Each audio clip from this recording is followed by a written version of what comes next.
हम रोज चिल्लाते हाय मरे हाय मरे हाय मरे। भगवान कहते ममे वंशो जीव लोके जीव भूता सनातन।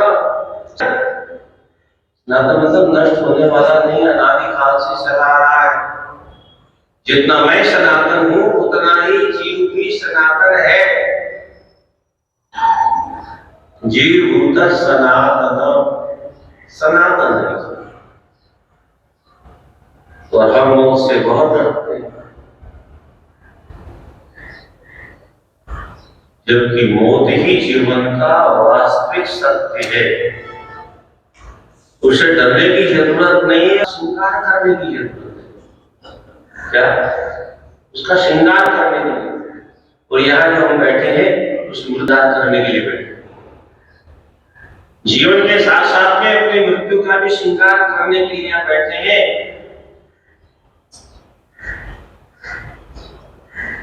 उसका श्रृंगार केवल सत्संग के माध्यम से ही संभव, भगवत गुणानुवादों के माध्यम से ही संभव है। जीवन का श्रृंगार भक्ति ज्ञान और वैराग्य के माध्यम से ही संभव है। जीवन का श्रृंगार, ये जो बाहरी श्रृंगार दिखाई दे रहा है, ये जो बाहरी वैभव से हम अपने आप का श्रृंगार समझते हैं, ये तो सब यही मिला, यही रह जाए। जितने भी नाम रूप वस्तु पदार्थ जो भी मिले यही मिले। हम साथ में लेके कुछ आए नहीं, साथ में लेके जाने वाले नहीं, यही मिले ही रह जाए। इनका श्रृंगार करने में हम लग गए, जबकि हमें भेजा गया था सतन धाम। इसलिए मिला मनुष्य का शरीर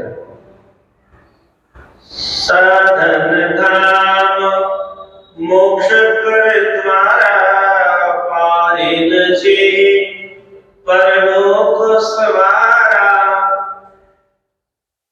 साधनों का धाम। वैष्णव भाग के क्या करना था? परलोक संवारना था। अब इसी को संवारने में लग गए, घर को संवारने में लग गए, मकान दुकान को संवारने में लग गए, और जिसका श्रृंगार करने के लिए हमें भेजा गया था उसको भूल गए। और उसका परिणाम है जन्म जन्मांतरों तक भव सागर में चक्कर लगाना, हयाते में भटकते रहना।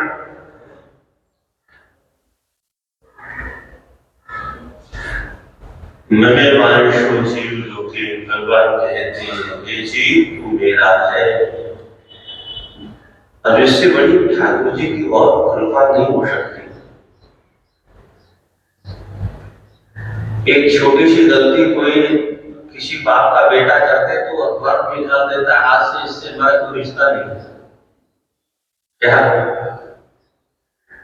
और ये जीव न जाने कितने अपराध कर चुका है, कितने अपराध कर चुका है, कितने अपराध जन्म जन्मांतरों से, युग युगांतरों से, कल्पांतरों से कितना अपराध कर चुका है। फिर भी घरेलू समाज के बीच में, 18 सेना के बीच में भगवान कहते हैं ममे वांशो, मेरा ठाकुर जी तो हमें अपना मानते हैं, हम ठाकुर जी को अपना कब मानेंगे? जिसे हम अपना मान रहे हैं तो अपना भी है तो सपना है। आपको कोई सपना तो 1 आध घंटे का होता है, कितना ही अंतर है। ये 60-70 वर्ष का है, वो 1 आध घंटे का होता है। जो यहां हमने निर्माण किया, ये हम सपने में भी निर्माण करते हैं, सपने में भी महल बनाते हैं, सपने में भी गंधर्व नगर का निर्माण करते हैं, सपने में भी न जाने क्या क्या देखते हैं, क्या क्या कल्पना करते हैं, क्या क्या योजना बनाते हैं, और जब जगते हैं तो खंडन हो जाता है। ऐसे ही जिस दिन आंख बंद हो जाएगी उस दिन सब खंडन हो जाएगा। इसलिए आइए सनातन धर्म के सानिध्य में बैठ करके, सनातन धर्म वह कल्पवृक्ष है जिसकी जड़ धर्म से प्रारंभ होती है और मोक्ष तक हमें पहुंचाती है। जिसकी जड़ें धर्म से जुड़ी हुई है, निश्चित है वो मोक्ष तक पहुंच जाएगा। और यही हमारी सनातन धर्म की विशेषता है। हमारी यात्रा प्रारंभ होती है धर्म से और विश्राम हमारा होता है मोक्ष पर जाकर के। पर अब जो नई परंपरा चली है, आधुनिक परंपरा, पाश्चात्य परंपरा, इस परंपरा में धर्म की कोई जगह नहीं और मोक्ष की किसी को जरूरत नहीं। केवल दो पुरुषार्थ बीच वाले रह गए, अर्थ और काम। इसलिए सारे जगत में अनर्थ अनर्थ अनर्थ अनर्थ हो रहा है। धर्म पूर्वक कुछ भी होगा तो वहां अनर्थ नहीं होगा, पर जब धर्म से ऊपर उतर के अर्थ से हम यात्रा प्रारंभ करेंगे तो सब कुछ भोगवादी प्रवृत्ति से करेंगे तो सब कुछ नष्ट हो जाएगा। और रावण इसमें सबसे बड़ा प्रमाण है। धर्म छोड़ करके अर्थ और काम, राधे राधे, धर्म छोड़ करके रावण ने अर्थ और केवल काम भोग की पाशा शांत करने का प्रयास किया। अर्थ चाहे जहां से मिले, अपने भाई को मार के मिले, कुबेर को मार के मिले, विमान चाहे जहां से मिले वहां से छीन लो, सोने का महल बना लो। अर्थ पर दृष्टि है तो सोने का महल बन गया, लंका सोने की मिल गई, पर अंत क्या हुआ? अंत क्या हुआ? भगवान श्री राम की यात्रा धर्म से प्रारंभ हुई। धर्म क्या है? मातृ देवो पितृ देवो, माता पिता देवता है, उनकी आज्ञा मानना ही धर्म है। गुरुवर थे त्यक्त राज्यो, गुरुजनों की आज्ञा मान करके भगवान राज्य का त्याग करके जंगल में चले गए, मतलब धर्म के मार्ग पर चले। तो धर्म के मार्ग पर चले तो लगा तो कि बहुत कष्ट में जीवन जिया राम ने, पर अंत क्या हुआ? अंत में सप्तद्वीप वसुंधरा के एकमात्र चक्रवर्ती सम्राट बन गए। तो धर्म के मार्ग पर चलने पर प्रारंभ में कुछ संकट दिखाई अवश्य देता है, पर जो संकट से घबराता नहीं है तो उसका अंत अच्छा होता है। अधर्म के मार्ग पर चल करके सोने की लंका तो बनाई जा सकती है, परंतु उसमें शांति नहीं है। रावण जब लंका में जाता है तो दूसरा चलते गए भुवन, सोच वस नींद परई नहीं रात। रावण को रात में नींद नहीं आती, सोने के महल में है पर नींद गायब। तो फायदा क्या हुआ सोने के महल का? डल्लभ के गद्दे पर है, एयर कंडीशन में है, पर नींद नहीं आती, इंजेक्शन खाना पड़ता है, लाभ क्या हुआ? और भगवान राघवेंद्र सरकार लखनलाल घास फूस पर शयन करते, कोई समस्या नहीं, धर्म के मार्ग पर चलते। तो आइए प्रारंभ करें भरत जी का दर्शन करें हम वाल्मीकि रामायण के अनुसार। अयोध्या में बहुत कुछ घटित हुआ, दशरथ जी का शरीर शांत हो गया। इधर दशरथ जी का शरीर शांत हुआ, उधर भरतलाल जी के अंतःकरण में दुख दुखी प्रारंभ हुआ। इसका नाम है प्रेम। भरत जी कौन थे? राम प्रेम मूरत तनुआही। किसको कहते हैं प्रेम? आज तो हम प्रेम की परिभाषा जानते ही नहीं। जिसको आज तक प्रेम कहते हैं बहुत कष्ट होता है उसको सुनकर के। शारीरिक वासनाओं को लोग प्रेम शब्द से संबोधित करते हैं। क्या? शारीरिक वासना को मिटाने के लिए प्रेम शब्द का दुरुपयोग करते हैं। सत्य यह है सज्जनों, प्रेम किसी सांसारिक पदार्थों के साथ में जुड़ता ही नहीं। प्रेम नाशवान वस्तुओं से नहीं किया जाता, प्रेम अविनाशी से किया जाता है। किससे किया जाता है? अविनाशी। कौन है? परमात्मा, भगवान का नाम, भगवान का रूप, भगवान की लीला, भगवान का धाम। ये जो चार विशेष तत्व हैं, इनसे केवल प्रेम किया जाता है। आप कहोगे संसार से प्रेम क्यों नहीं करें? संसार के किसी भी पद पदार्थ से, किसी भी मकान दुकान कल कारखाने से, किसी भी स्त्री पुरुष से प्रेम करेंगे तो परिणाम क्या होगा? केवल छाती पीट पीट के रोने के अलावा कुछ नहीं मिलेगा। क्यों? क्योंकि जिससे हम प्रेम करेंगे वो नाशवान है। जिससे भी प्रेम करेंगे एक्स वाई जेड वो सब नाशवान है, और नाशवान से प्रेम करेंगे तो एक दिन तो नष्ट होगा। चाहे माता हो, चाहे पिता हो, चाहे भाई हो, चाहे बंधु हो, चाहे पति हो, चाहे पत्नी हो, चाहे सोना हो, चाहे चांदी हो, चाहे मकान हो, एक दिन नष्ट होगा। और नष्ट होगा तो हम छाती पीट पीट के रोएंगे और कुछ मिलेगा नहीं। और यही हुआ सबके साथ। इसलिए प्रेम का प्रयोग केवल परमात्मा के साथ होता है। प्रेम किसी नाशवान वस्तु के साथ में नहीं, प्रेम केवल परमात्मा के साथ किया जाता है। और ये भरत जी का जो जीवन चरित्र है, लखन लाल जी का जो जीवन चरित्र है, इससे हम आप प्रेम की परिभाषा को अच्छी तरह से समझ सकते हैं। इसलिए भरत जी के बारे में कहा, राम प्रेम मूर्ति तनुवान, भरत ही कहीं सराही सराही। सारे अयोध्यावासी जो थोड़ी देर पहले कहते थे एक भरत पर संबंध पहने, लगता है कैकेयी के साथ में यह नालायक भरत भी मिला हुआ।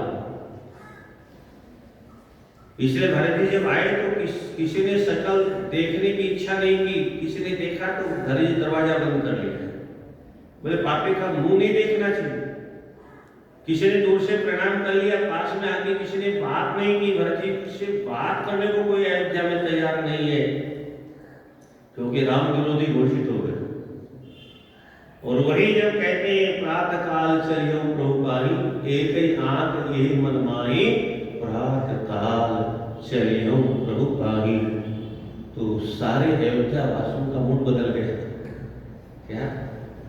भरत ही कहीं सराही सराही, राम प्रेम मूर्ति तनु आही। भरत का ये शरीर मनुष्य शरीर नहीं है, ये तो साक्षात प्रेम का विग्रह है, प्रेम की मूर्ति। राम प्रेम मूर्ति तनु, तनु माने शरीर, जबकि हाड़ मांस का पुतला है ये। और अयोध्यावासी कहते हैं ये राम प्रेम की प्रत्यक्ष मूर्ति है। हम आप भगवान से प्रेम करते कि नहीं करते? भरत जी के जीवन चरित्र से हमारा चरित्र अगर मिलता है तो हम भगवान से प्रेम करते हैं, अथवा केवल बातें करते हैं।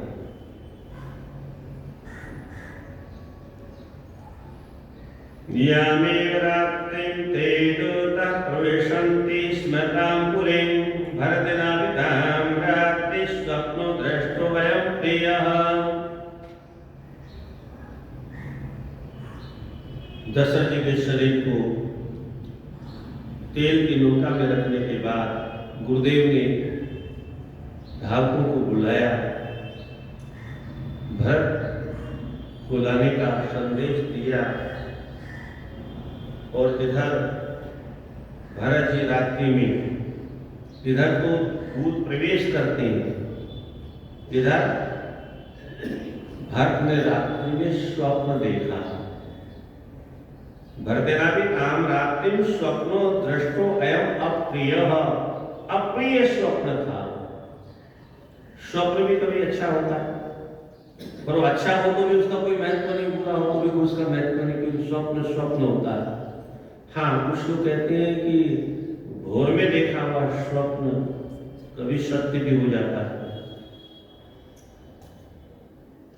यहाँ पर भरत जी ने अप्रिय स्वप्न देखा। ये क्या बताता है? ये भरत जी का प्रेम बताता है। भरत जी का अयोध्या में भगवान राम के साथ कितना अटैचमेंट था। रहते यहाँ है पर मन भगवान राम के चरणों में लगा हुआ। विष्टामेव तु ताम्रातिं दृष्ट्वा तं स्वप्नमप्रियं पुत्रराजाधिराजस्य सुभृशं पर्यतप्यत। रात्रि के बीत जाने पर जो अप्रिय स्वप्न भरत जी ने देखा, भरत जी का अंतःकरण कांप गया, शरीर थर-थर कांपने लग गया, आंखों से झरझर आंसुओं की धारा बहने लगी। तप्यमानं तमाज्ञाय वयस्य प्रियवादिनः आयासं विनयिष्यन्तः सभायां चक्रे कथा। भरत जी की जो वयस्क लोग थे, बराबर की आयु के लोग थे, जो वहाँ मित्र बन गए थे, कुछ राज दरबार के लोग, कुछ बाहर के लोग, उन्होंने भरत जी की दशा को देखा। वाणी से शब्द नहीं निकल रहे हैं, आंखों से केवल आंसू बह रहे हैं, शरीर थर-थर कांप रहा है। चिंता के मारे भरत जी व्याकुल हो गए। लोगों ने पूछा क्या हुआ? एक शब्द भरत के मुंह से निकल नहीं रहा। तो भरत जी को प्रसन्न करने के लिए कुछ आयोजन किए गए। वाद्य बजाने वाले संगीतज्ञों को बुलाया गया ताकि भरत का मन जो विचलित हो गया है, संगीत में रम जाएगा तो भूल जाएंगे। अब किसी को कुछ पता नहीं हुआ क्या?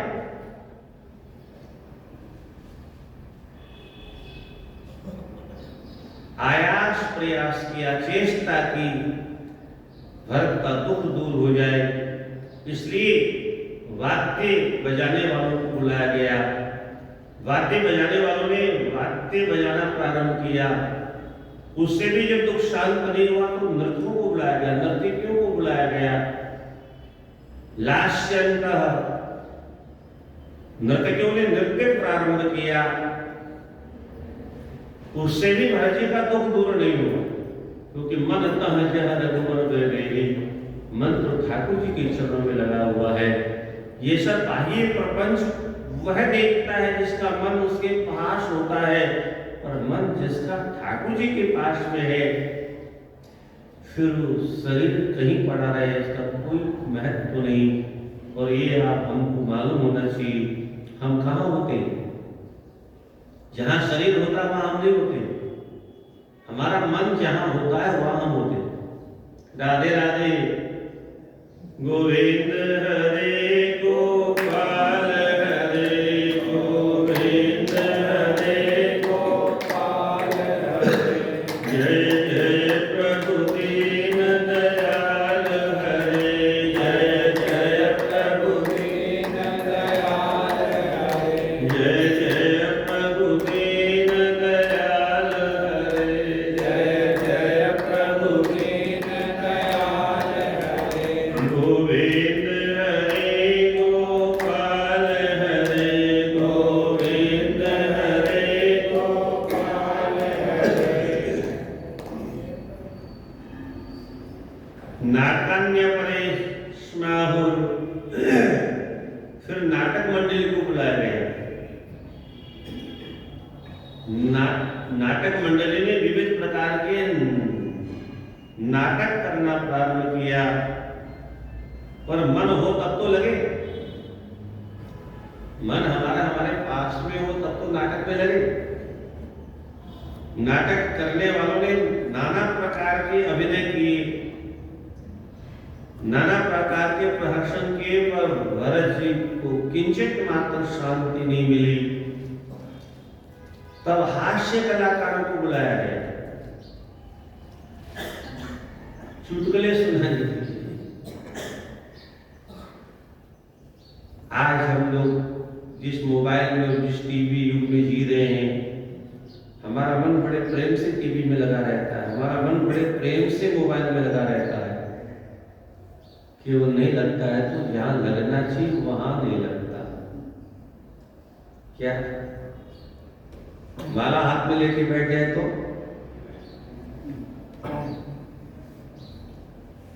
रामायण गीता भागवत लेके बैठ जाए तो मन नहीं लगता है। ये एक श्लोक के माध्यम से यहाँ ये दिखाया गया कि भगवत प्रेम का स्वरूप कैसा होता है। जिसका मन ठाकुर जी के नाम रूप लीला धाम में लग गया है और उसके लिए दुनिया की चाहे कितनी भी सिनेमा चले, टीवी चले, मोबाइल चले, कोई फर्क नहीं पड़ता उसको, क्योंकि उसमें उसकी कोई रुचि नहीं। और रुचि हो भी क्यों? परमात्मा के नाम रूप लीला धाम में जिसकी रुचि हो गई, परमात्मा के नाम रूप लीला धाम में जिसका प्रेम हो गया, परमात्मा के नाम रूप लीला धाम में जिसका मन प्रवेश कर गया, उसका मन संसार के किसी भोग विलास में लगेगा भी कैसे? क्योंकि सब क्षणिक है। हम आज जहां मन बहल आते हैं, ये हमारा दुर्भाग्य है, क्योंकि आज के नेताओं को भी पता नहीं। नेता मतलब आज के राजा।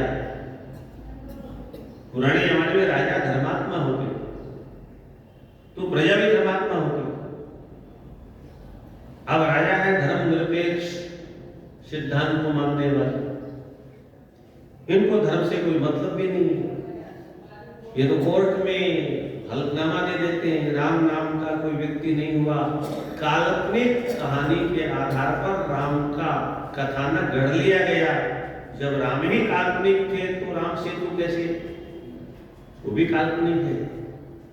तो यहाँ के देश के तो ये शासक है आज के, जो राम का अस्तित्व ही नहीं मानते, वो राम का भजन। ये बात अलग है कि चुनाव के समय में नाटक करना पड़ता क्या?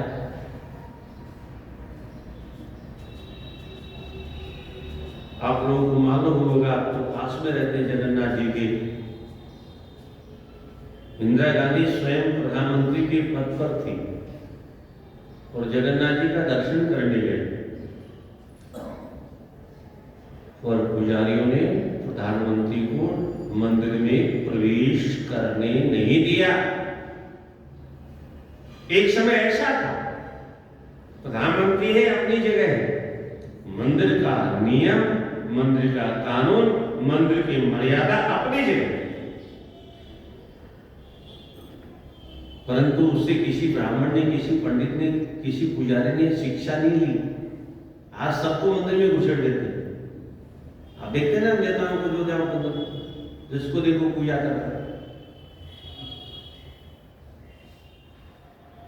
मंदिर के सन्निधि में, निज सन्निधि में पुजारी जी के अलावा किसी को नहीं जाना है, किसी को जाने का अधिकार, चाहे वो मंदिर का मालिक ही क्यों ना।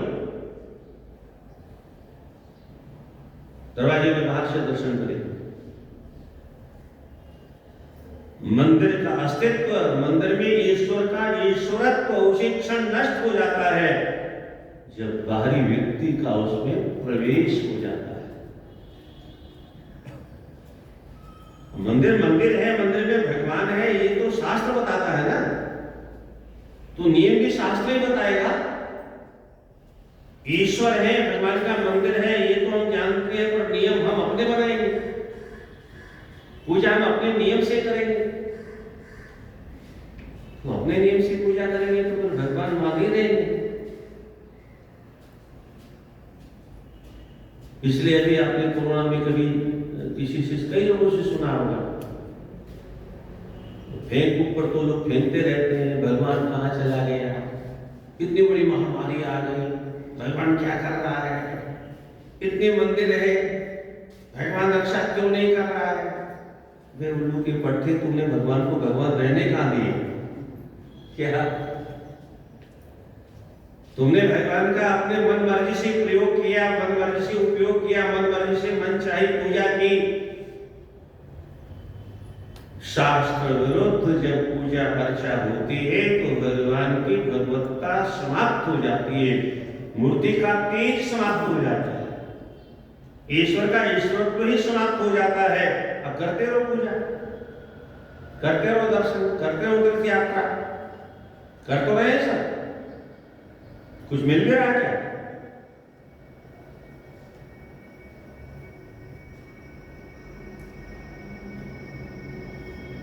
भगवान के मंदिर में विधि विधान शास्त्र सम्मत होना चाहिए। नारद पांचरात्र विधि के अनुसार, आगम शास्त्र के अनुसार पूजा पद्धति होनी चाहिए। उसके विरुद्ध अगर होगी तो फिर वो ठीक है, काष्ठ पत्थर की मूर्ति है, आप कुछ भी करते हो, कोई अस्तित्व नहीं उसका। इसलिए भगवान की स्तुति प्रार्थना कुछ भी करो, ठाकुर जी सुनने वाले नहीं।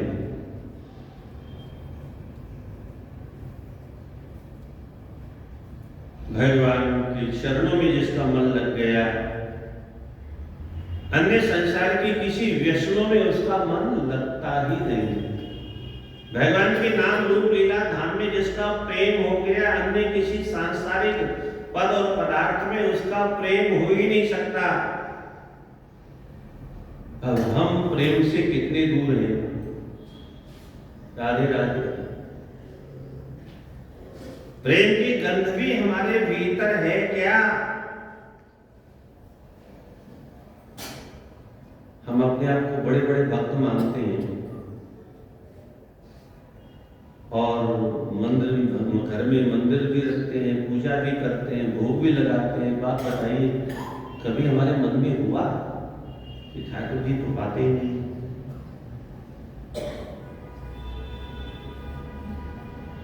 तो हम भी नहीं पाएंगे क्या?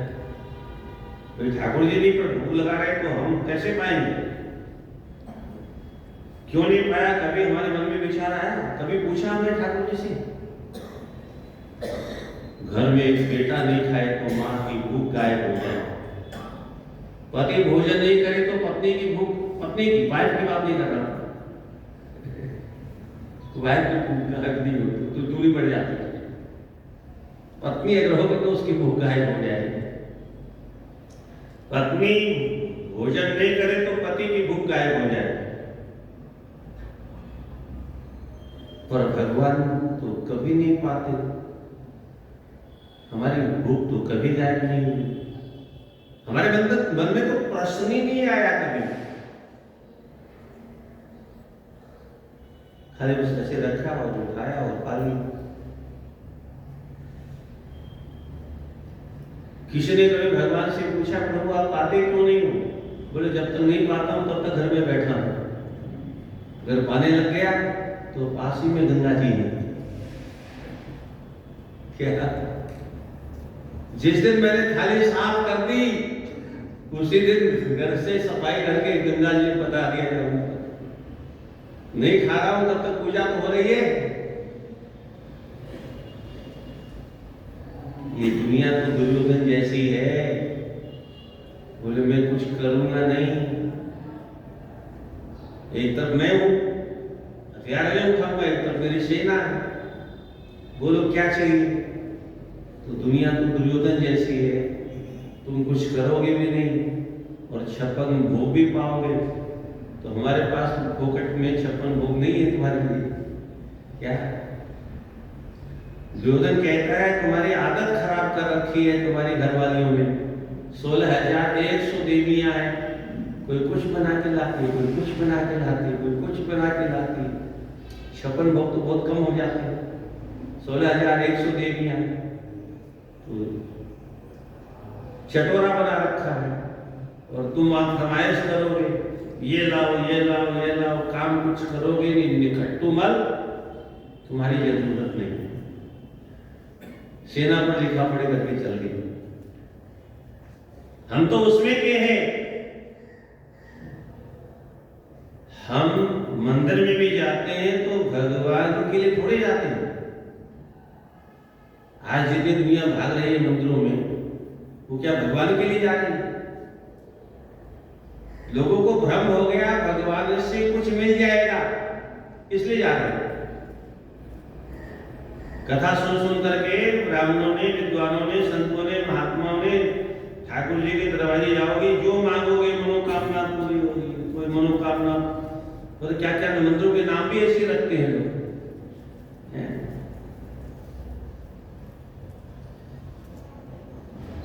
इसलिए लोगों को भ्रम हो गया है, कुछ मांगने जाते हैं। किससे? भगवान से।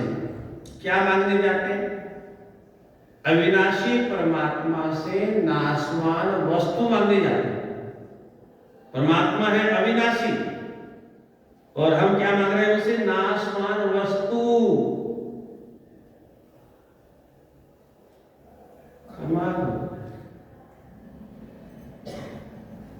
राजा किसी के ऊपर प्रसन्न हो जाए और राजा कहे वरम रूढ़ी वरदान मांगो और उनसे हम एक मुट्ठी चावल मांगे, वही हमारी स्थिति।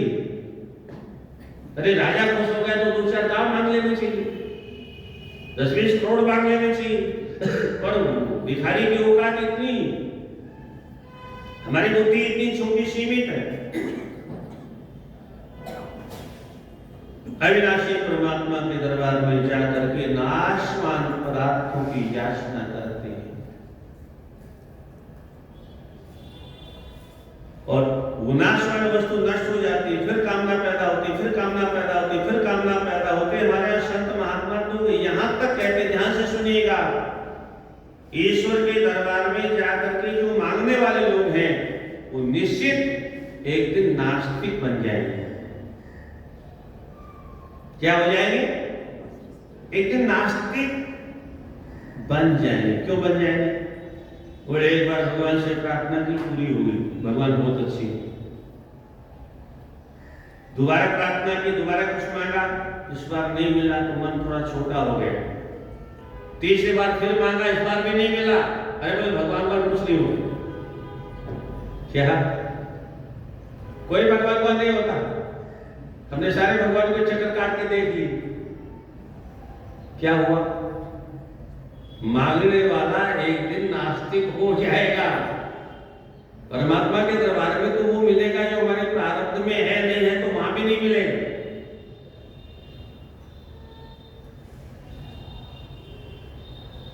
हमने जो कर्म किया है, परमात्मा की व्यवस्था उस कर्म का फल देती है। हम तो बहुत छोटे लोग हैं। दशरथ जी कौन थे? कौन थे? भगवान के पिताजी।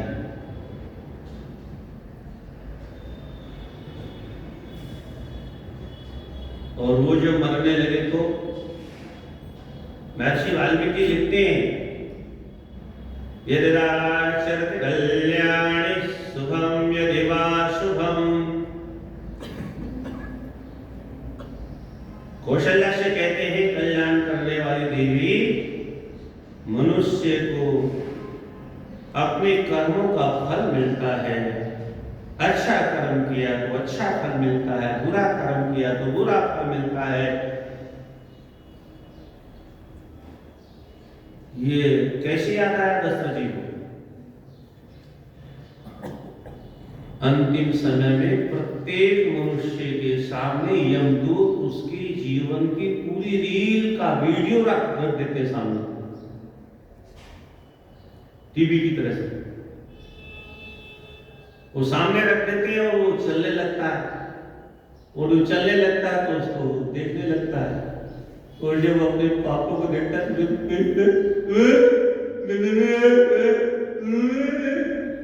ऐसे होता है क्या? घर वाले उसको कहते सुनो सुनो, अब वो तो वीडियो देख रहा है, वो हमको नहीं दिखाई देता, उसको दिखाई देता है। दशरथ जी को दिखाई दिया।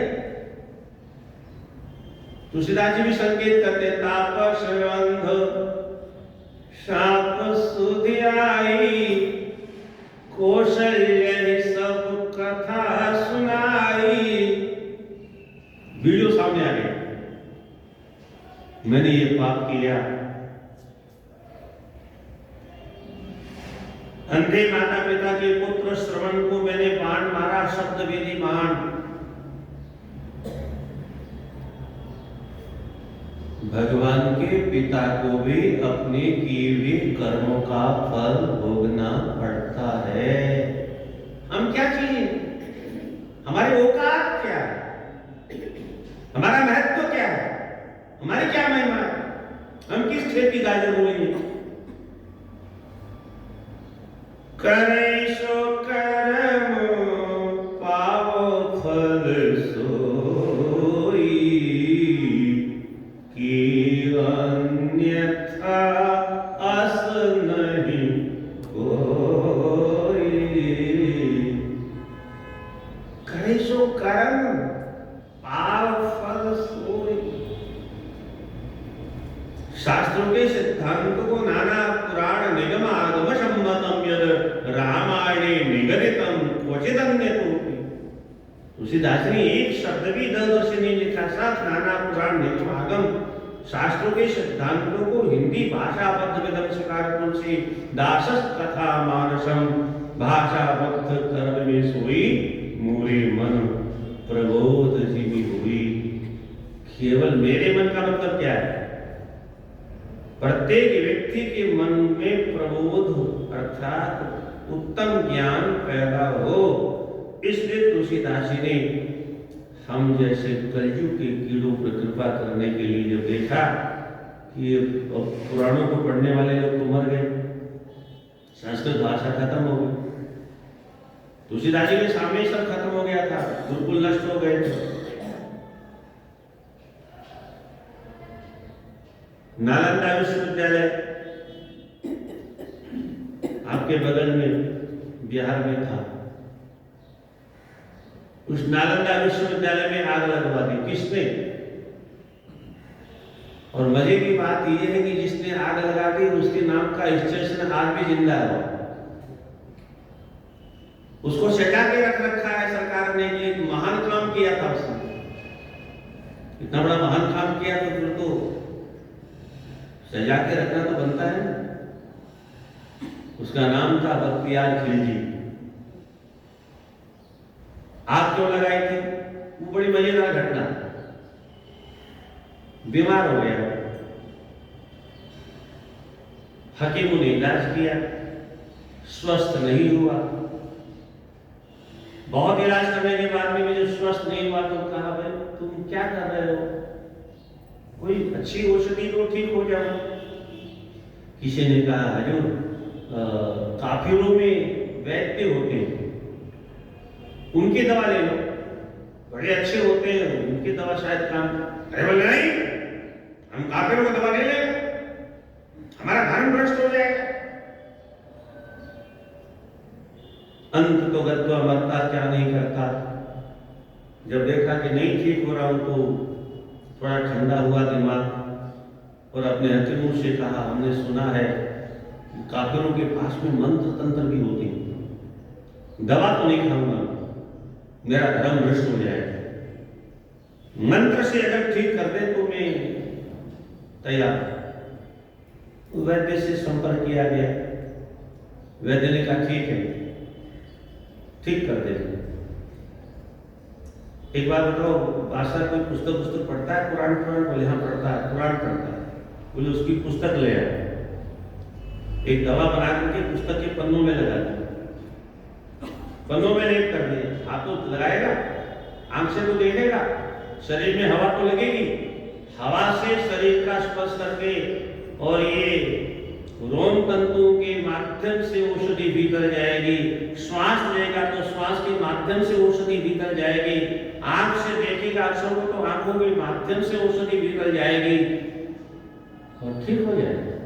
और वो ठीक हो गए। राधे राधे। अच्छा, जब ठीक हो गया तो क्या करना चाहिए था? उसको पुरस्कार देना चाहिए ना। जीवन बचा दिया, उसको पुरस्कार देना चाहिए। पर जिनकी खोपड़ी में गंदगी भरी है, उल्टी खोपड़ी जिनकी, वो पुरस्कार क्या देंगे? उसने कहा अपने हुक्मों से क्या किया, उस व्यक्ति से पूछो, काफिर से क्या क्या दवा ऐसी की, क्या जादू किया ऐसा? तो पता लगा कुछ नहीं, कैसा कोई औषधि इसमें लगा दी और उनको छू छू करके आप ठीक हो गए। उसको इतना क्रोध आया, बोले ये इतने विद्या कहां से पढ़ते हैं? बोले गुरुकुलों में पढ़ते हैं। आपने तो ये गुरुकुल बनाए नहीं, आप तो मदरसों में पढ़ाते, कुरान से ज्यादा कुछ पढ़ाते नहीं, ये गुरुकुलों में पढ़ते हैं। बोले कौन सा गुरुकुल है? बोले हमारे पास में नालंदा विश्वविद्यालय। बना दो।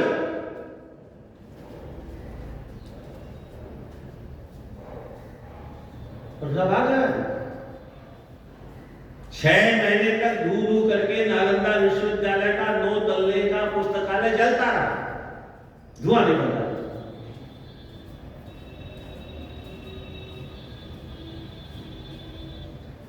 ठीक वही दशा जैसे आपने एक छोटी सी कहानी पढ़ी होगी, वो बंदर बरसात में भीग रहा था। चिड़िया बोली, बंदर भैया देखो मैं तुमसे बहुत छोटी हूँ, मैंने घोंसला बना रखा है, मेरे घोंसले में पानी नहीं आता, तुम भी थोड़ा घर बना लेते छोटा सा। गुस्से में उसने उसका झोंका नोच दिया, उसका घोंसला नोच दिया। मेरी खिल्ली उड़ाती, लो तुम्हारा गुजारा करता हूं, तुम भी बरसात में भी। पुरस्कार देने के बदले नालंदा विश्वविद्यालय में आग लगा दी और आज भी उसके नाम पर स्टेशन बना हुआ है। बिहार में बख्तियारपुर नाम का एक गांव है, उसके नाम को सजा के सरकार ने आज तक अपनी खोपड़ी में ढो रखा, जबकि उसमें कभी की आग लगा देनी थी।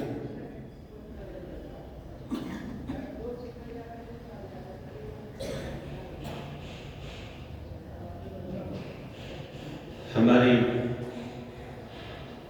परंपराओं को कैसे नष्ट किया गया, हमारे गुरुकुलों को कैसे नष्ट किया गया। आज जो हमारी जो ये दशा, हमारे बच्चों की जो दशा, इसका मूल कारण यही है। शिक्षा ही हमको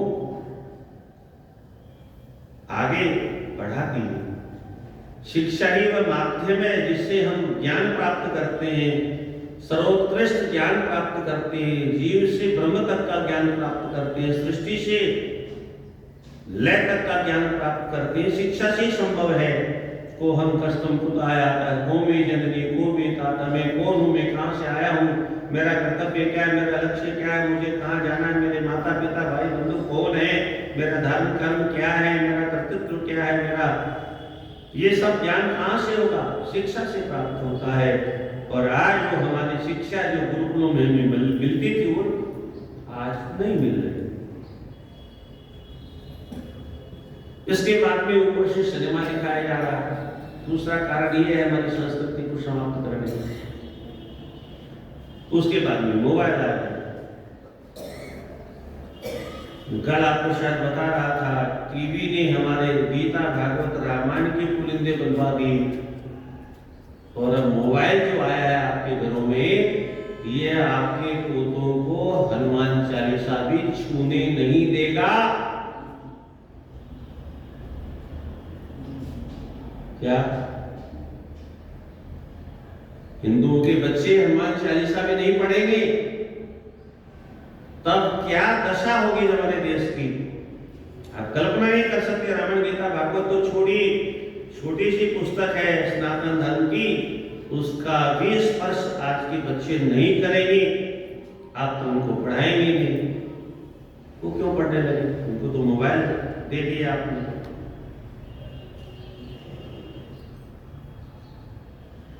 यहाँ भारत ने किसी भी प्रकार के नाना प्रकार के व्यसनों में उलझाने का प्रयत्न किया, पर चूंकि मन भगवान के चरणों में लगा है, इसलिए किसी भी व्यसन में उनका मन नहीं लगा। किसी भी हास्य आदि में उनका जब मन शांत नहीं हुआ, तमाम प्रकार का आयास प्रयास चेष्टा उद्यम उद्योग किए गए, और भारत का अंतःकरण शांत नहीं हुआ। तो सतेर महात्मा भरतः सखीभिः प्रियवादिभिः गोष्ठी हास्यानि कुर्वद्भिर्न प्राहृष्यत राघवः। रघुकुल भूषण भरत जी जब किसी प्रकार से शांत नहीं हुए, उनका दुख दूर नहीं हुआ, तब सब सखाओं ने पूछा, भरत आखिर तुम्हें हुआ क्या? ये तो बताओ, तुम्हें बीमारी क्या हो गई, रोग क्या हो गया, इतने दुखी हो क्यों, विचलित क्यों हो, अपने दुख का कारण तो बताओ। तम अब्रवीत प्रिय सखो भरतम सखिर्व्रतम सुहृदि परिभाषेन किम सखेन अनुमोदसे। तुम्हारी प्रसन्नता के लिए हमने कितने आयोजन की, कितने प्रयोजन की, पर तुमको किंचित मात्र भी शांति नहीं मिली। कारण बताओ, क्या कारण है? एवं ब्रुवाणं सुहृदं भरतः प्रत्युवाचः शृणुत्वं यन्निमित्तं मे देन्यमेतत् उपागतम्। हे मेरे मित्रों, अगर सुनना ही चाहते हो कि मेरे दुख का कारण क्या है, एकाग्रचित्त होकर के सुनो। मैंने आज रात्रि में भयंकर स्वप्न देखा। स्वप्ने पितृमद्राक्षं मलिनं मुक्तमूर्धजं पतन्नं मध्यशिखरात् कलुषे गोमयहृदये। स्वप्न में मैंने अपने पिता जी को देखा। किस रूप में देखा? सुनो। मैले कुचीले वस्त्र पहन रखे थे महाराज चक्रवर्ती सम्राट ने, मैले कुचीले गंदे वस्त्र, और मुक्त मूर्धजम, मस्तिष्क पर मुकुट नहीं था, खुले केस थे मुझ में। पतंतम अति शिखरा, और विशेष विशाल पर्वत की शिखर के ऊपर से नीचे गिरते हुए मैंने उनको देखा। और नीचे भी कहां गिरे? कलुषी गोमय हृदय, एक बहुत गंदा गोबर का बहुत बड़ा गड्ढा था, उस गड्ढे में गिरते हुए मेरे पिताश्री को मैंने देखा। ये सब अपशकुन है। जितने अपशकुन हैं, दो चार ज्यादा तो नहीं गिनाए, बहुत से अपशकुन है हमारे यहाँ। उन अपशकुनों में ये दो चार से अपशकुन अगर जीवन में आए तो समझ लेना किसी न किसी परिवार के सदस्य की मृत्यु अवश्य होने वाली है। और सुनो मैंने क्या क्या देखा। तुमानस्य मे दृष्टः तस्मिन् गोमय हृदये पिबन्नञ्जलिना तैलं हसन्निव मुहुर्मुहुः। मेरे पिता को मैंने देखा उस गोबर के कुंड में डूब रहे थे, उतर रहे थे, डूब रहे थे, उतर रहे थे। और फिर मैंने अचानक देखा, स्वप्न में दृश्य बदल गया। अपने दोनों अंजलि में तेल भर भर के मेरे पिता को मैंने पीते हुए देखा। अंजलि में तेल भर करके, पात्र नहीं था, बिना पात्र के अंजलि में तेल भर करके पी रहे थे, और साथ साथ में अट्टहास कर रहे थे, बड़े जोरों से हा हा हा हा करते हुए। और एक बार नहीं, दो बार नहीं, मुहुर्मुहु बार बार इस दृश्य को मैंने देखा। ततस्तिलोदनं भुक्त्वा पुनः पुनः अधश्चिराः, बार बार तेल पीते हुए देखा, बार बार पर्वत के शिखर से सर नीचे करते हुए गिरते हुए देखा, और तेल को ही शरीर में छुपड़ते हुए देखा। तेनाभ्यक्त सर्वांगः तेलमेवान्मगाहतः, बार बार तेल के कुंड में गोता लगाते हुए देखा, तेल पीते हुए देखा, गोबर में स्नान करते देखा, गिरते हुए। स्वप्ने विसागरं शुष्कं चंदं च पतितं भुवि, स्वप्न में मैंने देखा समुद्र सूख गया है, समुद्र में एक बूंद जल नहीं, साफ समुद्र सूख, इतना विशाल, जो अथाह है, जो अगाध है, जो असीम है, वह सागर सूख गया। ये स्वप्न में मैंने देखा। चंद्रम च पतितं भुवि, आकाश में जो चंद्रमा रहता था वो चंद्रमा आकाश में नहीं, वो धरती पर गिरा हुआ दिखाई दिया। ये स्वप्न में मैंने देखा। उपरुद्धा जगतिं तमसैव समावृता, मैंने सारे संसार में अंधकार अंधकार अंधकार अंधकार जैसे आज छाया हुआ। हमें लगता है कि प्रकाश है, हम प्रकाश में बैठे हैं, पर सज्जनों सचमुच में हम प्रकाश में नहीं बैठे, हम अज्ञान के अंधकार में डूबे हुए हैं। अज्ञान की घोर अंधकार में, चाहे वक्ता हो चाहे श्रोता, हमें किंचित मात्र भी ज्ञान नहीं। शास्त्रों की बात छोड़ी, हमें सामान्य व्यवहार का विज्ञान नहीं है। कुछ लोग, आप लोग जो पुराने सत्संगी हैं, इनको अगर छोड़ दिया जाए तो लोगों को बोलने चलने का भी ज्ञान नहीं, उठने बैठने का ज्ञान भी नहीं है, नमस्कार प्रणाम करने का ज्ञान भी नहीं है, सामान्य व्यवहार का ज्ञान। अभी कुछ दिन पहले रांची के पास कथा हो रही थी, तो पेपर में पढ़ रहा था, किसी स्कूल में किसी छात्र ने एक छात्र को पीट दिया। उसने मास्टर जी से शिकायत की, मास्टर ने उस छात्र को पीट दिया। दूसरे दिन उसने गुरुजी को गोली मारी।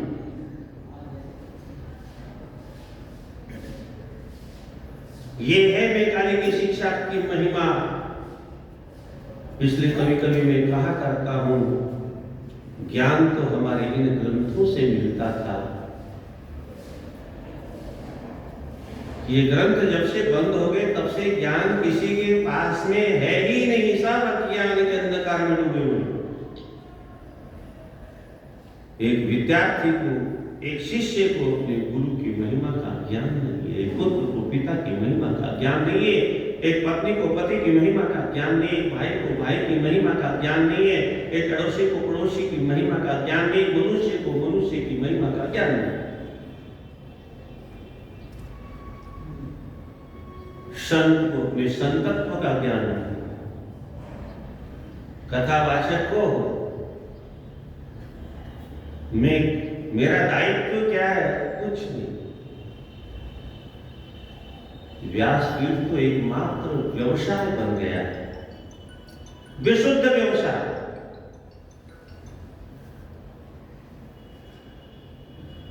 जहां पुराने जमाने में स्वामी जी जैसे महापुरुष हुए, अगर चाहते तो कितने आश्रम बन जाते, गिनती होती क्या, अनगिनत आश्रम बन जाते, देश में भी विदेश में भी बन जाते।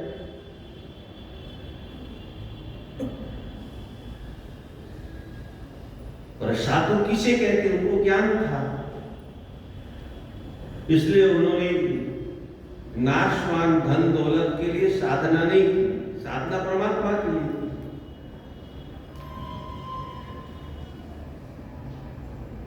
आज व्यासपीठ का प्रयोग केवल हम संसार की धन दौलत को बटोरने में कर, समाज को थोड़ा भी ज्ञान देने की क्षमता हमारे पास नहीं। समाज हमारा क्या खा रहा है, इसकी हमको क्या, वो हमसे क्या मतलब। हमारी कामनाएं पूरी हो रही, हमारे मठ मंदिर बन रहे हैं, हमारा धर्म क्या है, हमारा दायित्व क्या है, हमारा कर्तव्य क्या है, ये ज्ञान इन ग्रंथों को जब हम गुरुकुल में पढ़ते थे तब होता था। और ये जो मैकाले की शिक्षा है, इसके माध्यम से डॉक्टर तो बन जाएगा, कलेक्टर भी बन जाएगा, बैरिस्टर भी बन जाएगा, पर उसका कर्तव्य क्या है, उसको बोध नहीं होगा। भले किसी को बुरा लगे, सबने तो ऐसा नहीं किया, कुछ लोगों ने समाज को बदनाम किया, अपने विदेश को बदनाम किया। इस कोरोना महामारी के काल में भी कुछ लोगों ने पेपरों में भरा हुआ, आपने पढ़ा होगा, टीवी में भी देखा होगा, इस कोरोना जैसी महामारी में भी कुछ अधिक से अधिक डॉक्टरों ने अपने प्राणों की बाजी लगा करके समाज की सेवा की, मरीजों की सेवा की, और कुछ डॉक्टरों ने तब भी किडनी का व्यापार किया, दवाओं का व्यापार किया, दवाओं की चोरी की, केस की चोरी की। क्यों? अर्थ के लिए पढ़ा हुआ, धर्म के लिए पढ़ाई नहीं की, केवल अर्थ के लिए। वो डॉक्टर, कलेक्टर, बैरिस्टर जो बने, आज के जितने भी अधिकारी हैं, केवल अर्थ के लिए उन्होंने अध्ययन किया, शिक्षा प्राप्त की, अर्थ बटोर रहे हैं, अर्थ को लूट रहे हैं। ये तो भगवान ने 2 ही हाथ दिए, अगर राम की तरह से 20 हाथ होते तो 20 हाथों से लूटते। अपने परिवार को तो साथ में लगा ही लेते हैं लूटने के लिए।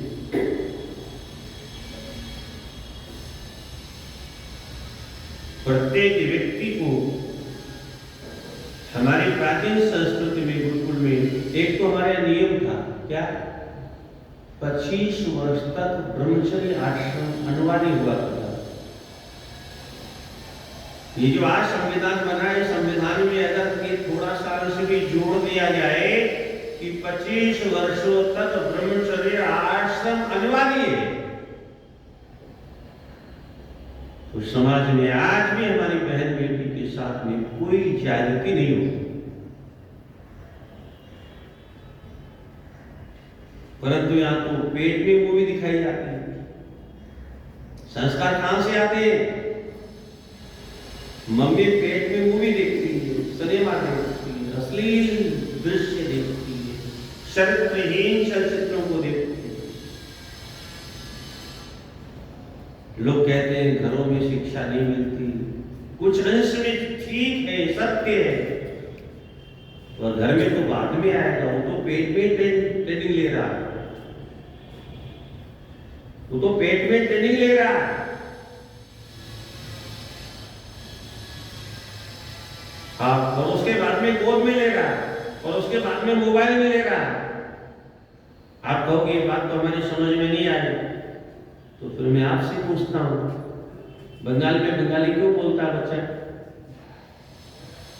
बंगाल में पैदा होने वाला बच्चा बंगाली कहां से सीख के आया? मारवाड़ में पैदा होने वाला बच्चा मारवाड़ी कहां से सीख के आया? अंग्रेज के घर में पैदा होने वाला बच्चा अंग्रेजी कहां सीखने गया था? पंजाब में पंजाबी क्यों बोलता है, गुजरात में गुजराती क्यों बोलता है, आसाम में आसामी क्यों बोलता है?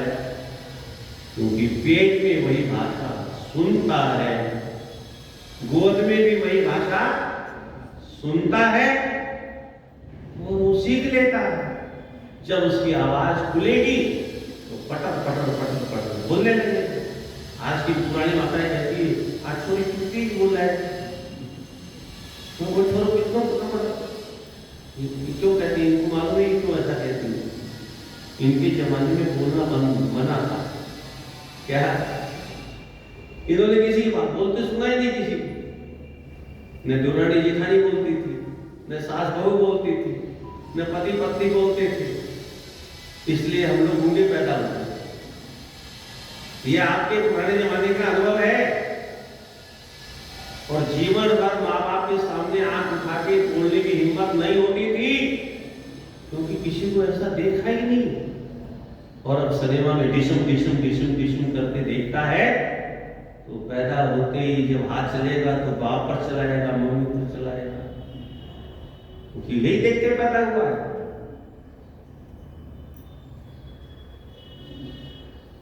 आज भी पुराने लोग अपने माता पिता के सामने आंख उठा के बात नहीं कर सकते, उन पर हाथ चलाना बहुत दूर की बात है।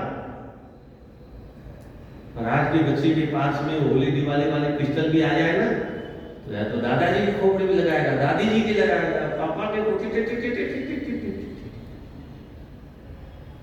यही देखते पैदा हुआ है। डर और शंका और भय साहब किसने गायब कर दिए? माँ बहन बेटियों के अंदर जो लज्जा होती थी, जो शर्म होती थी, किसने गायब कर दी? हमारा शास्त्र तो कहता है लज्जा और शर्म माताओं का सबसे बड़ा आभूषण था, सबसे बड़ा श्रृंगार था। कहां गया? जो सिनेमा की आंधी आई, सिनेमा की आंधी में उड़ करके बंगाल की खाड़ी में डूब के मर गई। अब खोजो कहीं नहीं मिले।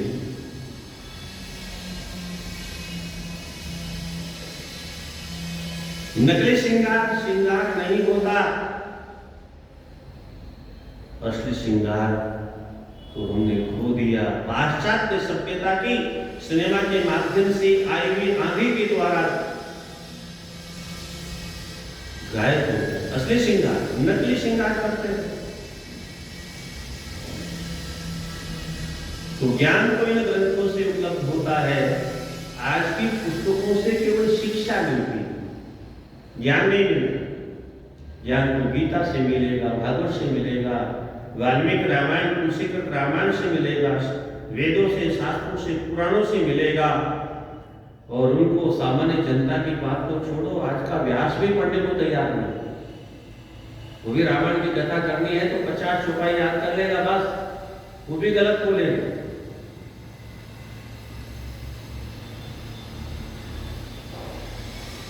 संसार के किसी भी व्यवहार में भगवान के चरणों में जिसका मन लग गया, संसार के किसी व्यवहार में उसका मन नहीं लगता। ऐसी बुरी बुरी स्वप्न देख रहे हैं, और स्वप्न में क्या क्या देखा, अज्ञान के अंधकार में भी आपको बता रहा था, हम लोग सब अज्ञान के अंधकार में डूबे हुए हैं। ज्ञान जब तक इन ग्रंथों को ठीक से पढ़ेंगे नहीं, और स्वयं के पढ़ने से भी ज्ञान नहीं आता सज्जन। भगवान भोलेनाथ किसी सामान्य व्यक्ति से नहीं कह रहे, गरुड़ जी से कह रहे। तो गरुड़ जी कौन थे? भगवान के वाहन। और गरुड़ जी के पंखों से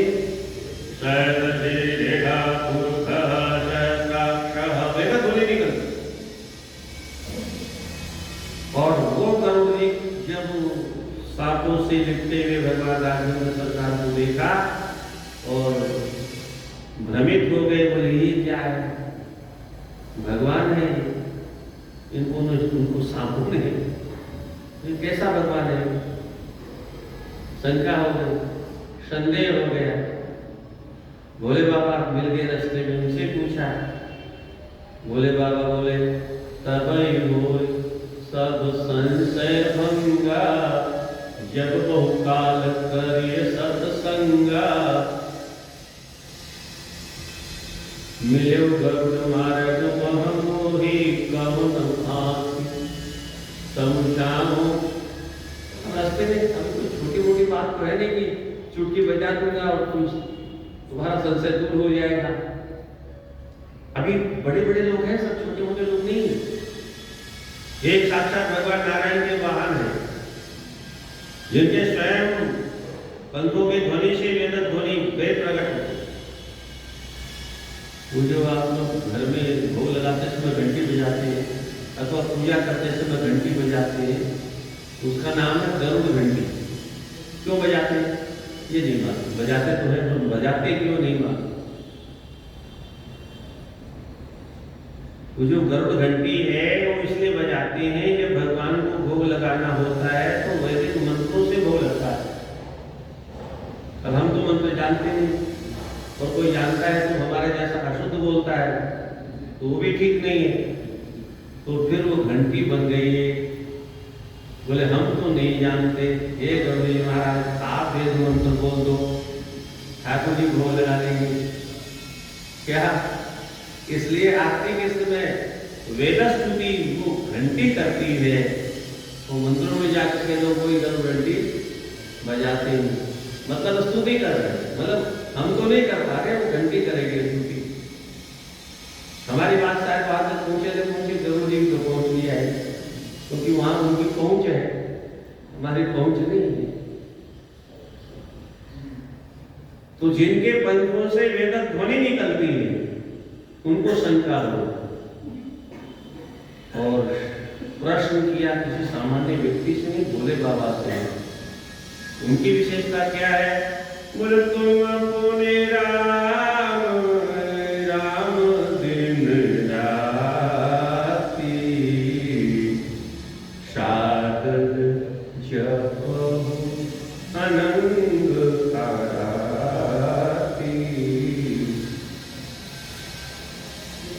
दिन और रात, दिन में जब और रात में सो जाए ना, रात में भी नहीं सोते। दिन में भी भगवान का नाम, रात में भी भगवान का नाम। और आगे एक और विचित्र शब्द है, एक एक शब्दों का जब तक आप सामंजस्य बैठाएंगे नहीं इन श्लोकों में, नाथाली में, कथाओं में, तब तक तो उसका आनंद ही नहीं आएगा, जीवन में उसका सार हमारे खोपड़े में घुसेगा ही नहीं। तुम बोले राम राम दिन राति सादर जपो, सादर सादर जब तो हम भी करते हैं, पर आदर पूर्वक नहीं करते। हार में की नहीं बात। गुरु जी ने बोल दिया 5 माला 11 माला जब तो आदर नहीं, जपना चाहिए जप, प्रेम भाव सबका नहीं। और आगे एक और शब्द दिया है, अनंग आराधी। कौन जप रहा है? काम के शत्रु, और हम हैं काम के मित्र। क्या हम कामनाओं के मित्र हैं, हम कामनाओं के कीड़े हैं। तो हमारा जब कहाँ काम आएगा? जब तो तब काम करेगा जब हम काम के शत्रु बन जाए, कामनाओं के शत्रु बन जाए। यानी कामना जब हमारी जल करके कामदेव की तरह से राख बन जाए तो दोबारा कभी पैदा नहीं हो। और यहाँ तो हम भजन करते ही कामना के लिए, हमारी कामना पूरी हो जाए। कामना पूरी नहीं होगी तो माला ही रख देंगे उठा। फिर क्या करेंगे भगवान का? वो भगवान किस काम का जो लक्ष्मी जी को हमारे घर में न भेजे? फिर तो हमारा बोले हमारा तो विश्वास उठ गया। तो विश्वास था कहाँ जो उठ गया? सचमुच में अगर विश्वास होता तो विश्वास कोई उठने की चीज नहीं है। तो एक बार विश्वास, राधे राधे राधे राधे।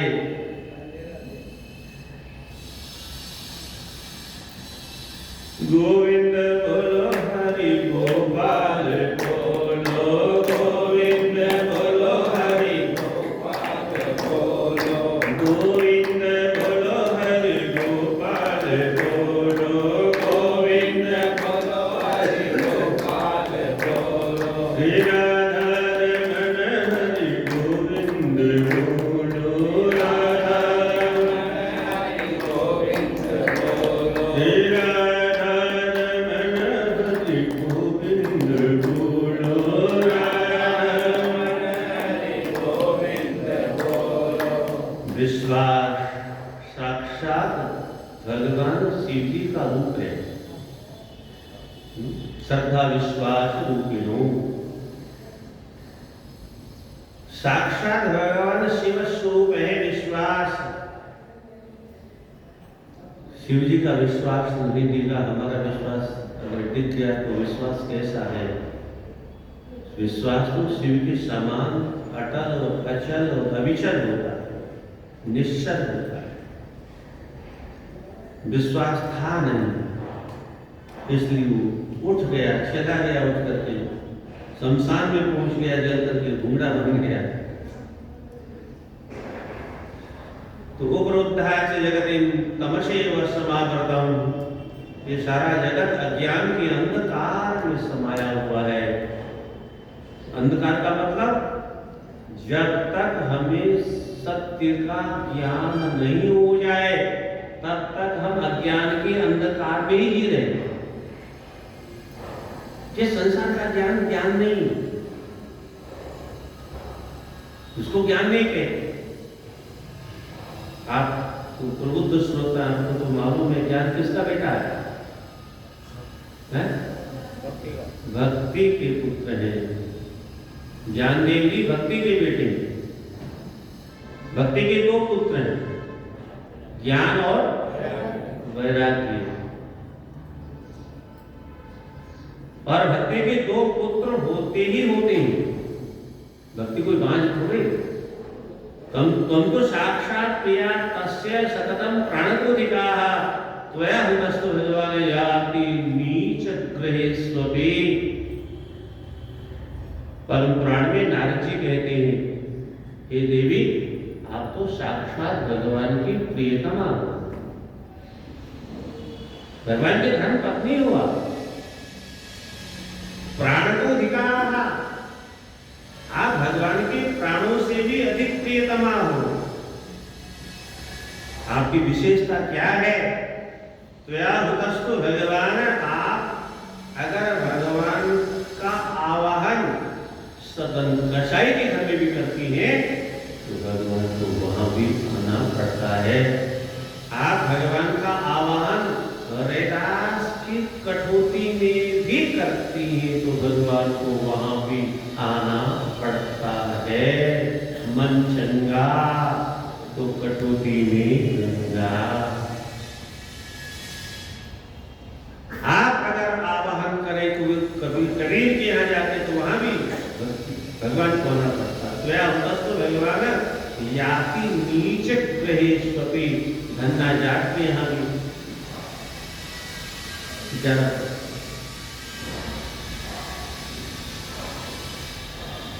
भक्ति साक्षात भगवान की धर्म पत्नी है, शक्ति है।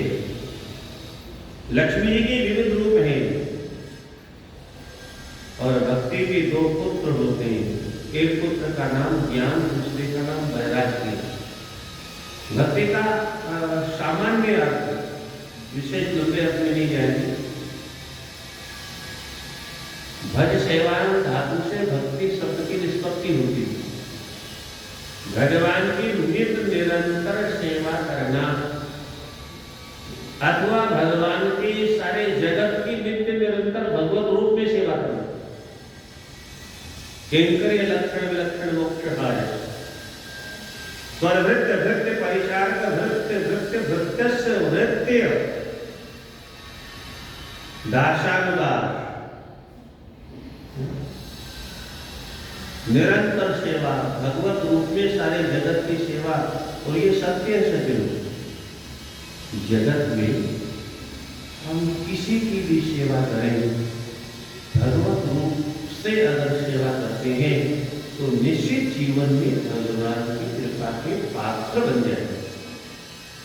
चाहे गाय की सेवा करें, चाहे पति की, चाहे पत्नी की, चाहे माता की, चाहे पिता की। और इसलिए हमारा सनातन धर्म सब में भगवान का रूप मानता है। माता पिता भगवान के रूप में, और पुत्र भी बाल गोपाल वो भी भगवान के रूप में, पति भी भगवान के रूप में, पत्नी भी लक्ष्मी स्वरूपा है। श्री राम मैं सब जग जानी, करम प्रणाम जोड़ी जुटानी। सब में भगवान है। भगवान के बिना कुछ था नहीं, कुछ है नहीं, कुछ होगा नहीं। ममे वाणी तो जीवलोके और अहमेवास्मेवाग्रे नान्यद तत्सत् परम पश्चातम यदेतच्च यो शिष्येत सोऽस्म्यहम्। जो आदि में भी मैं था, मध्य में भी मैं हूँ, अंत में कुछ भी नहीं रहेगा, तब भी मैं तो रहूंगा ही रहूंगा। तो परमात्मा सब में विद्यमान है। परमात्मा स्वरूप मान करके किसी को भी हम प्रसन्न कर ले, जिसकी हम सेवा करेंगे, ध्यान से समझिए बात को, जिसकी हम सेवा करेंगे, सेवा तो शरीर की होगी, प्रसन्न आत्मा होगी। उसकी जो आत्मा है, इसलिए पुरानी मारवाड़ी में कहावत थी, मैं क्या दूंगी आशीष है, जैसे मेरी आत्मा होते हैं। तो आत्मा आशीर्वाद देती है, अपने आप आत्मा से निकलता है आशीर्वाद। कोई आशीर्वाद मांगने से थोड़े मिलता है, आत्मा से निकलता है, हर वर्ष निकलता है। तो आत्मा ही परमात्मा, आत्मा से परमात्मा, आत्मा ही परमात्मा है। कि सेवा से जिस किसी की आत्मा को हमने प्रसन्न कर लिया, निश्चित है उसकी आत्मा प्रसन्न हो गई। आत्मा प्रसन्न हो गई तो आत्मा में रहने वाले परमात्मा प्रसन्न हो गए, और परमात्मा प्रसन्न हो गए तो अब किसी और को प्रसन्न करने की जरूरत ही नहीं।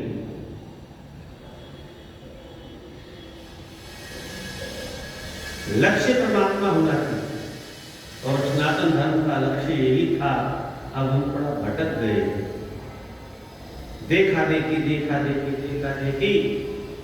जो हमारा लक्ष्य था, उससे श्रोता की बात को छोड़ो, वक्ता भी भटक गए।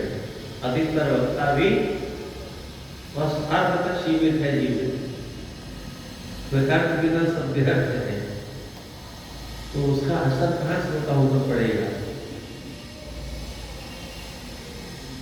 तो क्रोधाच जगतिम तमसेव समावृतम, अज्ञान के अंधकार में जब तक हम डूबे रहेंगे, तब तक ऐसे ही स्वप्न देखेंगे।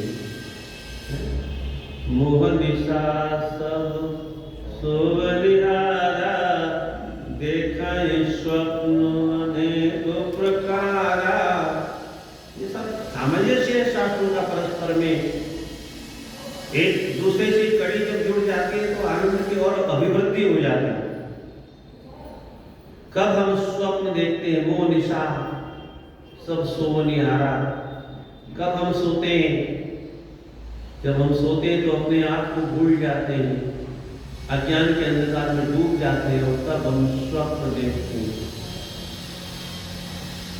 अच्छा, हम सो रहे हैं, अब हम जग गए, इसका प्रमाण क्या है? तो वहां दूसरा जो वही लिख दिया जानियत वही जीव जग जागा, जब सब विषय विलास विरागा। जानियत वही जीव जग, जग माने संसार में तभी ये जानना कि जीव जग गया। कब जग गया? जब सब विषय विलास विरागा, जब सभी विषयों के विलास से वैराग्य हो जाए।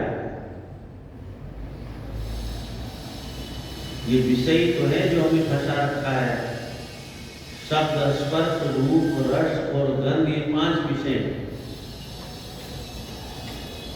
और हमारे महात्मा लोग कहते हैं हमारे शास्त्रों में विषयों से दूर होने की शिक्षा दी जाती है और आज के बच्चों को विषय पढ़ाए जाते हैं।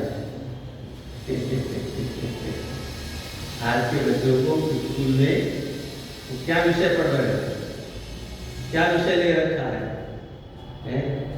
अरे विषय तो विषय एक विशेष विषय है। जब सब विषय विलास विरागा, विषयों के विलास से वैराग्य हो जाए तो भक्ति किसे कहते हैं? केवल भगवान को छोड़ करके, भगवान के अलावा किसी भी वस्तु विशेष में जब हमारा मन न लगे, इसका नाम भक्ति। भगवान के नाम, रूप, लीला और धाम से इतर कहीं भी मन न लगे, तब समझ लेना हमारे जीवन में भक्ति का बीज वपन गुरु कृपा से, शास्त्र कृपा से, महापुरुषों की कृपा से हो गए। अब जब भक्ति आ गई तो उसके 2 बेटे भी होंगे, क्योंकि भक्ति अकेली नहीं रहती। अकेले तो छोड़िए, ज्ञान और वैराग्य अगर बुढ़े हो जाए तो भक्ति दुखी हो जाती है, विचलित हो जाती है, परेशान हो जाती है, बिलबिलाने लगती है, छटपटाने लगती है। ज्ञान और वैराग्य जब पुष्ट हो तब भक्ति तंदुरुस्त होती है। ज्ञान क्या है? ब्रह्म सत्यम छोटी रूप में, जगत मिथ्या, जगत मिथ्या, बस ये ज्ञान हो गया। इतने ज्ञान की जरूरत है, इससे आगे कोई ज्ञान की जरूरत नहीं। ब्रह्म सत्यम जगत मिथ्या, ईश्वर सत्य था, ईश्वर सत्य है, ईश्वर ही सत्य रहेगा, बाकी सब जगत मिथ्या है। अब जब ज्ञान हो गया तो वैराग्य को बुलाना नहीं पड़ेगा, उसी का भाई है ना, साथी लगा रहता है। ज्ञान होते वैराग्य स्वतः हो जाएगा। हमारे अंदर भक्ति है, क्या प्रमाण है? बोले भक्ति अगर है तो निश्चित ज्ञान भी होगा, और ज्ञान भी होगा तो निश्चित है वैराग्य भी होगा। वैराग्य का मतलब क्या है? बोले जब ज्ञान हो गया कि ईश्वर सत्य है, जगत मिथ्या है, तो मिथ्या जगत से हट जाओ, यही वैराग्य है। मिथ्या जगत से हट गया मन, मिथ्या जगत को छोड़ दिया हमने, इसी का नाम वैराग्य है। बहुत छोटी सी परिभाषा है भक्ति, ज्ञान, वैराग्य। बस इसी छोटी सी परिभाषा को जीवन में उतारने का प्रयास है, और ये भरत जी के चरित्र से हम बहुत अच्छी तरह से समझ सकते हैं, क्योंकि इन महापुरुषों के जीवन में आप आगे देखेंगे कैसे कैसे अयोध्या का सिंहासन स्वागत के लिए तैयार करा। गुरुजी कहते बेटे बैठो, माताजी कहते बेटे बैठो, सचिव कहते बेटे आप बैठो, राम जी भी कहते बैठो, और राम जी ने तो अंत तो गत्वा पर भरत जी ने एक रास्ता निकाल लिया, मैं तो नहीं बैठूंगा। और किसको बैठाया? पादुका को बैठाया। इसका नाम है भगवत प्रेम, इसका नाम है भक्ति, इसका नाम है ज्ञान, इसका नाम है वैराग्य। भरत जी के जीवन में प्रेम भी है, प्रेम का ही दूसरा नाम भक्ति है।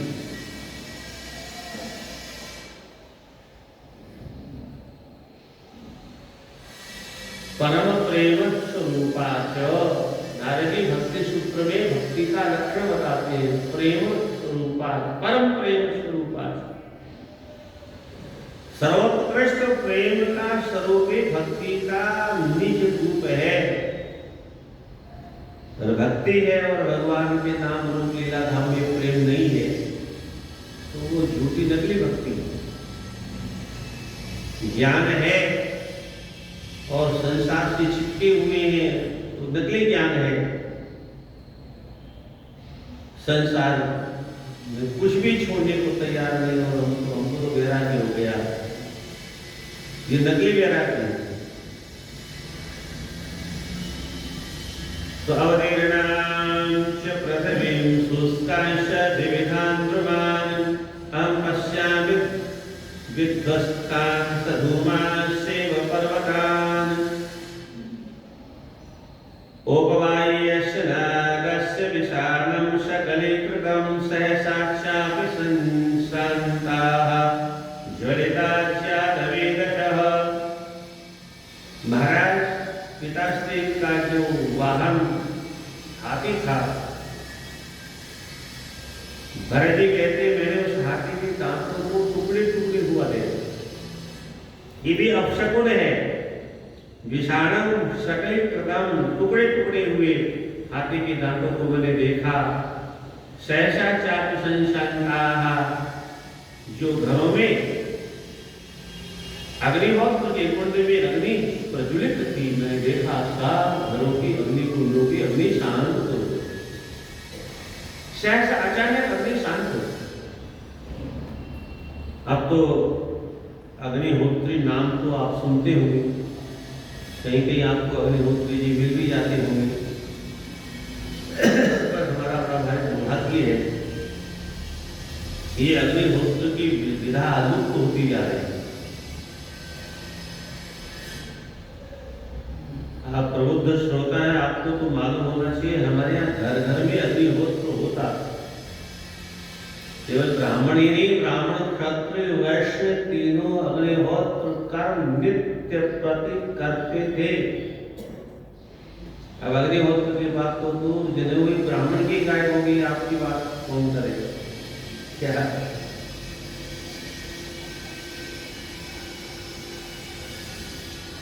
अरे और तो छोड़िए, राक्षस लोग अग्निहोत्र करते, रावण अग्निहोत्र करता।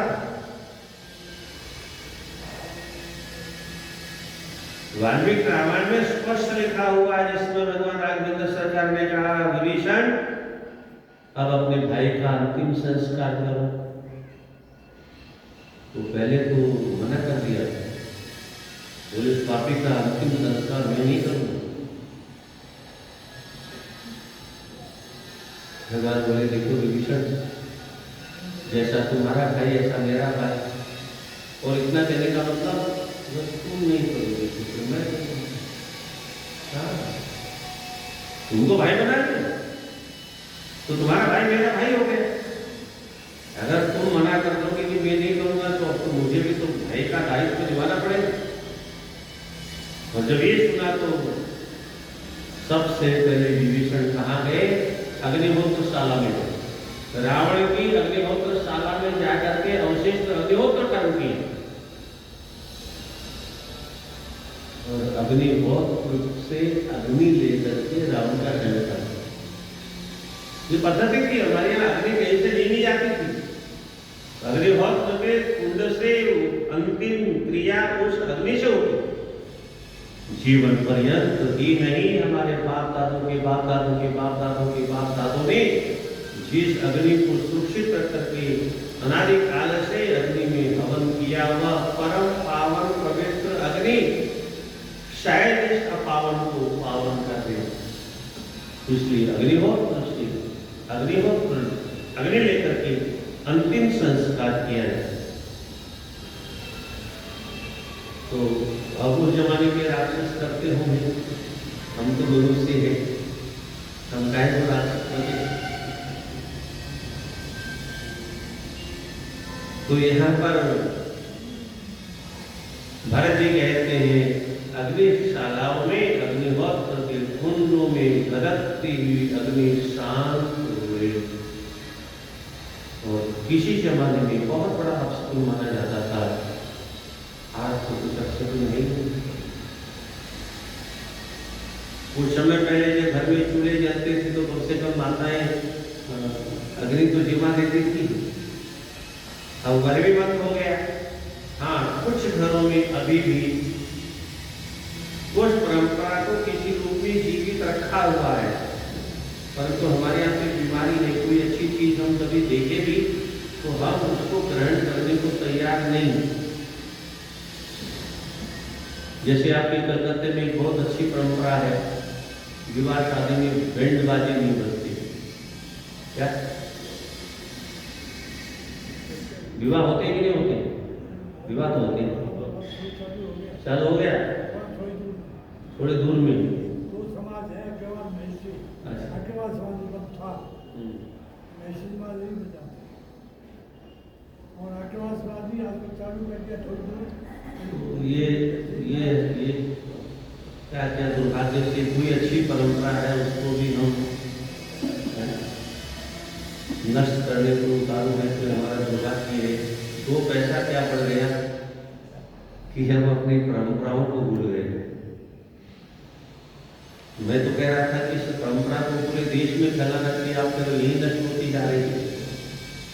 क्या भाई ये अच्छी परंपरा बाहर भी जानी चाहिए, कहीं नहीं गई। सम्मेलन सबके होते हैं, ब्राह्मणों के भी, बनियों के, सबके सम्मेलन होते हैं। अग्रवाल सम्मेलन, माहेश्वरी सम्मेलन, ये सम्मेलन, वो सम्मेलन, पर किसी प्रांत में, किसी देश में, किसी कोने में अच्छी परंपरा है उसको उससे नहीं जोड़ते।